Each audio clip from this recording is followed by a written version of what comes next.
Praise the Lord. Good morning అండి. అందరూ బాగున్నారా? అంటే కలిసి దేవుని వాగ్దానం చదువుకుందాం. యోబు పత్రిక 8వ అధ్యాయము 13వ వచనము. దేవుని మరిచేవారు అందరి గతి అట్లే ఉండను. ప్రియులారా, దేవుని యందు వస్తూ యేసయ్య దగ్గరికి వచ్చి ప్రార్థన చేసుకుని దేవుని దగ్గర అనేక మేళ్ళు పొందుకొని కొద్ది రోజుల తర్వాత వాళ్ళ మాట వీళ్ళ మాట విని లోకములో కలిసిపోతూ ఉంటారండి. చర్చికి రారండి, ప్రార్థన చేసుకురండి. అలాంటి వారి గతి ఘోరంగా ఉంటుందంట. నాకు తెలిసిన ఒక యవ్వనస్తుడు హైదరాబాద్లో, వాడు చాలా సీరియస్ కండిషన్, హాస్పిటల్లో చనిపోయే పరిస్థితిలో ఉన్నాడు.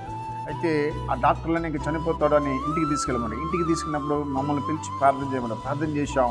వారానికంతా బాగా అయిపోయాడు, బాగా పుష్టిగా వచ్చేసాడు. ఇంక చనిపోయిన ఆ వ్యక్తిని దేవుడు బ్రతికిచ్చాడు. క్రమంగా చర్చికి వచ్చాడు. కానీ కొద్ది రోజుల తర్వాత మళ్ళా స్నేహితుతో కలిసి లోకంలోకి వెళ్ళిపోయాడు. ఎందుకులా యేసు ప్రభు, ఎందుకులా చర్చికి వెళ్ళడము, నువ్వు యవ్వనస్తుడు ఎంజాయ్ చేయాలి, ఈ వయసులో కాదు దేవుడు అన్నాడు. ఆ మాటని వారితో ఎంజాయ్ చేశాడు. 24వ తేదీ రాత్రి, క్రిస్మస్ అనగా ముందు రాత్రి స్నేహితుతో కలిసి ఆటోలో వెళ్తున్నాడండి. అలాగా డ్రైవర్ పక్కన కూర్చున్నాడు. ఎదురుగా లారీ వస్తున్నది. ఎగ్జాక్ట్లీ లారీ వాడు వచ్చి కరెక్ట్గా అతనే కొట్టాడు. బయట ఆ కాలు మీద కొట్టాడు. కాలు చీలిపోయింది. రోడ్డు మీద వచ్చి పడ్డాడు. పేగులు వచ్చి బయటపడి చచ్చిపోయాడండి. దేవుణ్ణి మర్చిపోయేవారికి, దేవుణ్ణి విడిచిపెట్టేవారికి, దేవునికి దూరం అయ్యేవారికి అట్టిగతే పట్టునని బైబిల్ సెలవుస్తున్నది. వాగ్దానం వింటున్నా మీరు ఎవరైనా కావచ్చు. నీ క్షేమాన్ని కోరి పరిశుద్ధాత్మని నేను హెచ్చరిస్తున్నాను. నీకు దేవునితో ఉన్నంత వరకు నీకు క్షేమం.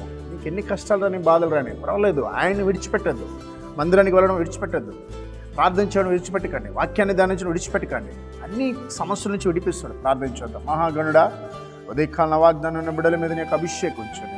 ఎంతోమంది తీరని వ్యాధితో ఉన్నారు, వారిని స్వస్థపరిచినాను అయ్యా. ఎంతోమంది సమాధానం లేకున్నారు, భార్య భర్తలు విడిపోయినారు, వారిని జతపరిచిన ప్రభా. గర్భిణీ స్త్రీలు హాస్పిటల్లో ఉన్నారు, మంచి ప్రసవాన్ని ఇచ్చి గర్భిణి అయా తల్లిని బిడ్డని వేరుపరిచిన తండ్రి. ఇదిగోనే నా ఉదయకాలన వాగ్దానం బిడ్డల మీద ఆశీర్వదించండి. పుట్టినరోజు వివాహం దినం జరుపుకున్న బిడ్డలు దీవించమని యేసు నామములో ప్రార్థిస్తున్నాను తండ్రి.